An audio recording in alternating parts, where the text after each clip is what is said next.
Shalom, shalom, shalom, shalom, gloire à Jésus-Christ. Que Dieu te bénisse, enfant de Dieu, que Dieu te bénisse, toi le vainqueur, toi en qui se trouve une puissance qu'on ne peut sonder parce que l'Esprit de Dieu est en toi, toi le vainqueur, toi le victorieux sur toute adversité, que Dieu te bénisse au nom puissant de Jésus-Christ. Que le nom de notre Seigneur soit béni, lui qui permet encore de nous retrouver ce jour, lui qui permet qu'on s'associe à lui, à ses pieds, pour recevoir la puissance de Dieu, pour recevoir la parole qui va nous faire du bien et qui va booster notre foi dans le nom puissant de Jésus-Christ. Galates, chapitre 2, le verset 20 dit ceci. « J'ai été crucifié avec Christ, et si je vis, ce n'est plus moi qui vis, mais c'est Christ qui vit en moi. » Alléluia. Il dit, j'ai été crucifié avec Christ. Et si je vis, ce n'est plus moi qui vis, c'est Christ qui vit en moi. L'enfant de Dieu, ce n'est plus lui qui mène sa vie. L'enfant de Dieu, ce n'est plus lui, ça y est, les pensées que tu as, les actes que tu poses, les paroles que tu déclares, ce n'est plus toi. C'est Christ qui vit en nous, qui le fait, parce qu'il contrôle tout désormais en nous. Et la Bible déclare dans le livre d'Apocalypse 5, verset 5, que Jésus est le lion de la tribu de Juda. Jésus est le lion de la tribu de Juda. Alors cela signifie quoi? Que si moi le chrétien, c'est Christ qui vit en moi, et que Christ est le lion de la tribu de Juda, ça veut dire que désormais, je suis le lion de la tribu de Juda, puisqu'il vit en moi. Christ en moi, je suis donc un lion. Alléluia. Christ en moi, je suis donc un lion dominant, parce que Christ domine toujours. Vous savez, dans la communauté, je vais le dire comme ça, des lions, et il y a un mâle qui domine. Et s'il y a des mâles au milieu, ils quittent le groupe, ils s'en vont. Parce qu'il va les frapper et les combats vont jusqu'à la mort. Donc quand tu ne peux pas tenir, tu quittes là et tu laisses le lion dominant régner sur le troupeau. Amen. Et toutes les femelles lui appartiennent et ce sont les femelles qui chassent. Quand elle finit d'attraper le gibier, il est le premier à manger parce qu'il doit récupérer la force pour protéger le territoire sur lequel il chasse, sur lequel il domine. C'est ça qu'on appelle un lion dominant. Alléluia. Et quand tu es un lion dominant, alors aucun autre lion ne peut s'aventurer sur ton territoire. Il risque de mourir. Alléluia. Et le lion, généralement, le lion dominant, il met ses sécrétions un peu sur son territoire, il urine par-ci, il fait des sécrétions pour laisser son odeur. À partir de l'odeur, on sait quelle est la force de frappe de ce lion-là. Alléluia.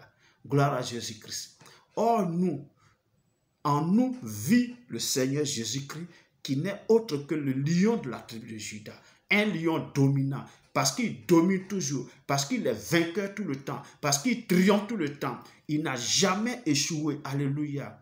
Or, il y a un autre lion qui existe. Il est présenté comme le lion rugissant, qui rôde, qui cherche, qui va dévorer. Alléluia. Mais nous avons le lion dominant, le lion de la tribu de Juda. Et ce lion en nous, nous donne de triompher du lion rugissant. Alléluia. Lui, il rougit pour effrayer les gens. Mais en réalité, il n'est rien. Nous sommes plus forts que lui. Amen, amen. Et voilà pourquoi, quand vous lirez dans le livre de Daniel, quand Daniel a été jeté dans la fosse aux lions, les lions ne voyaient pas Daniel. Les lions ne voyaient pas un homme.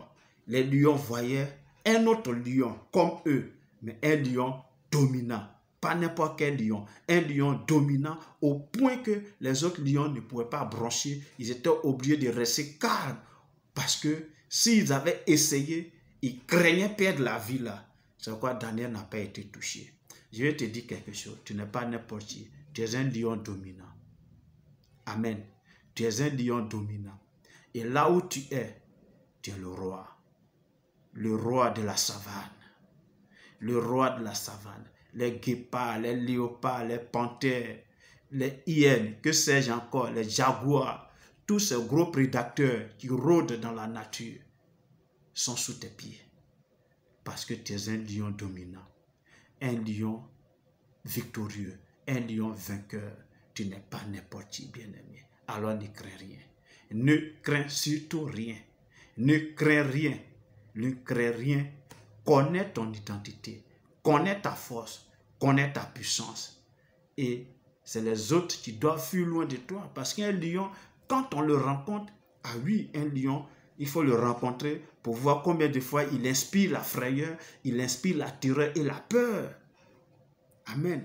Le lion, au galop, il fait 1,70 m et il est long de 3 mètres. Un lion adulte, dominant.